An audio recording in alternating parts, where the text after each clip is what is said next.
définitivement le Hamas sur la scène internationale. C'est la première fois depuis le 7 octobre et le massacre antisémite qui s'est déroulé en Israël que à l'ONU, un texte est adopté qui condamne le Hamas, appelle à son désarmement et à son exclusion. Avec le soutien de pays arabes. Avec le soutien de pays arabes, bien évidemment, y compris de pays arabes qui, aujourd'hui, organisent la médiation entre le Hamas d'un côté et le gouvernement israélien de l'autre. C'était inespéré, parce qu'après le massacre antisémite du 7 octobre, eh bien, c'est le camp de la guerre qui était en train de l'emporter.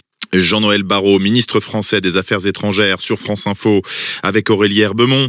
Alors que l'émissaire américain Steve Witkoff est donc allé dans la bande de Gaza, comment tout cela est perçu en Israël? Nous allons le voir avec notre invité. Bonjour Emmanuel Navon. Bonjour. Professeur de relations internationales à l'université de Tel Aviv. Vous êtes aussi analyste pour la chaîne de télévision israélienne I24 News. Steve Witkoff, proche de Donald Trump, qui se rendait à Gaza pour sauver des vies et mettre fin à cette crise humanitaire, faisait savoir la Maison-Blanche. Est-ce qu'il peut, selon vous, entraîner le gouvernement israélien derrière lui pour décrocher un cessez-le-feu ou que davantage d'aide humanitaire entre dans l'enclave ? L'obstacle au cessez-le-feu au moment où nous nous parlons, ce n'est pas le gouvernement israélien.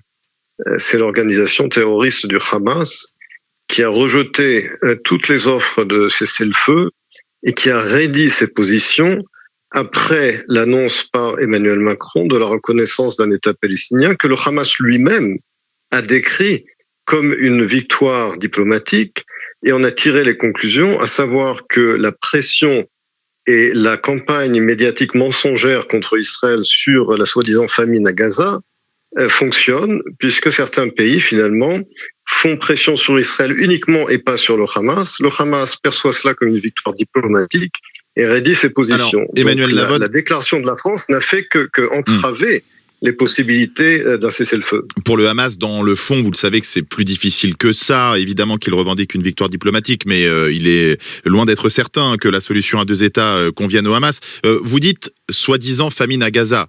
Ça peut heurter nombre de celles et ceux qui nous écoutent. Quand on voit les images, quand on voit les chiffres, quand on voit le constat dressé par presque toutes les instances internationales et organisations humanitaires, Donald Trump y compris, en Israël, il y a une part importante de la population et des responsables qui disent qu'il n'y a pas de famine à Gaza. Il y a une campagne médiatique sur la famine à Gaza. Je vous rappelle que le New York Times, par exemple, également des journaux en France comme Libération, ont publié ces photos d'un enfant soi-disant affamé qui avait une condition médicale avant cela qui n'avait rien à voir avec la faim. Je ne dis pas qu'il y a pas ma question, un problème d'alimentation. Il y a effectivement un problème d'alimentation, mais Israël a fourni plus d'alimentation à la bande de Gaza en temps de guerre qu'aucun autre pays dans des situations similaires. Par ailleurs, le problème du manque d'alimentation dans la bande de Gaza, la source en est le Hamas, puisque c'est le Hamas qui saisit l'aide humanitaire pour qu'elle n'arrive pas à la population. Le blocus dans la bande de Gaza est mis en place par Israël et c'est un des problèmes aux yeux, vous l'avez entendu, du gouvernement français par exemple, qui demande au gouvernement israélien de laisser rentrer des camions d'aide humanitaire, les largages par les airs n'étant pas suffisants. Donc peut-être que le Hamas a une... quotidiennement. Oui, mais en nombre trop insuffisant, disent les ONG. Est-ce qu'il faudrait faire plus ? Disent les ONG. Alors, parce que les ONG le disent, c'est vrai. Non, toutes les ONG, on sait très bien qu'une grande partie de ces ONG sont des ONG politiques financées par le Qatar, dont ne soyons pas naïfs. Il y a aujourd'hui des milliers de camions qui rentrent dans la bande de Gaza. Et 120 camions aujourd'hui, il y en avait plus de 500 avant. Donc, en tout cas, vous le dites, il y a des problèmes de faim. Qui sont restés sans être distribués par les instances de l'ONU. Et donc, les camions rentrent tous les jours. Il n'y a pas de blocus de la bande de Gaza sur le plan terrestre. Les camions continuent de rentrer. Il y a également des fournisseurs. L'aide est également fournie par air. Et les pays qui veulent fournir plus d'aide sont invités à le faire. Certains ont commencé à le faire d'ailleurs, dont la France. Et Israël est tout à fait favorable à cela. Alors, c'est intéressant de vous entendre, Emmanuel Navon, parce que c'est vrai que depuis la France, on a parfois du mal à comprendre ce qu'ont en tête les citoyens israéliens. Qu'est-ce qui se dit de cette situation dans la bande de Gaza ? On a entendu sur France Info des témoignages d'Israéliens qui disaient ne pas cautionner ce qui se passe dans la bande de Gaza. Deux premières ONG, pour la première fois au début de la semaine, qui ont parlé de génocide israélien dans la bande de Gaza, des ONG israéliennes. Est-ce que vous savez, même si on entend bien que vous n'êtes pas d'accord avec celles et ceux qui pensent cela, mais ce que représente en Israël cette perspective-là, cette perception des faits dans la bande de Gaza? Bien sûr que nous en sommes conscients. Il y a là une guerre, qui est une guerre très dure, effectivement, mais qui nous a été imposée par le Hamas et qui ne pourra être gagnée et terminée qu'après que le Hamas ait libéré les otages israéliens et ait déposé ses armes. Nous avons affaire à une organisation terroriste soutenue par l'Iran et par le Qatar qui a commis le 7 octobre et qui maximise les victimes civiles pour des raisons de relations publiques. Donc évidemment, nous sommes conscients du fait que ces images sont terribles, mais il ne faut pas oublier que proportionnellement, l'armée israélienne, je dis bien proportionnellement, a fait moins de victimes civiles collatérales que les forces de l'OTAN, dont la France, dans la guerre contre l'État islamique en Syrie et en Irak. Évidemment qu'il y a des victimes collatérales, évidemment qu'il s'agit d'une guerre qui est cruelle, mais elle nous a été imposée.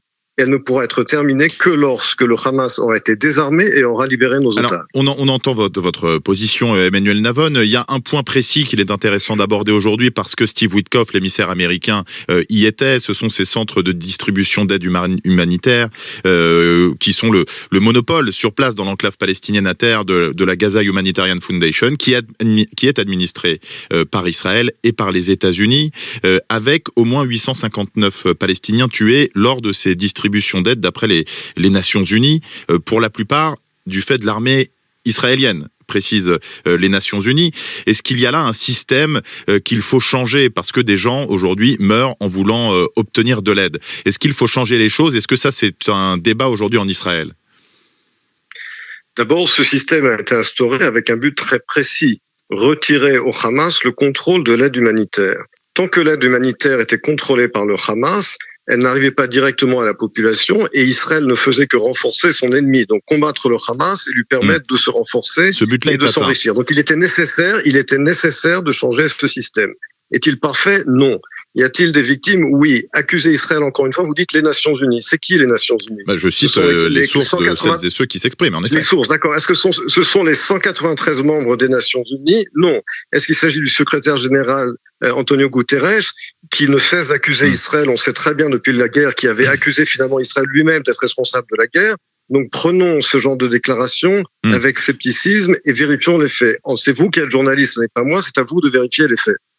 Sur les morts lors des distributions d'aide, il y en a. Après, vous le savez, Israël ne laisse pas rentrer de journalistes étrangers dans la bande de Gaza. Donc c'est difficile de s'en rendre compte par nous-mêmes ici sur France Info. On le ferait bien volontiers.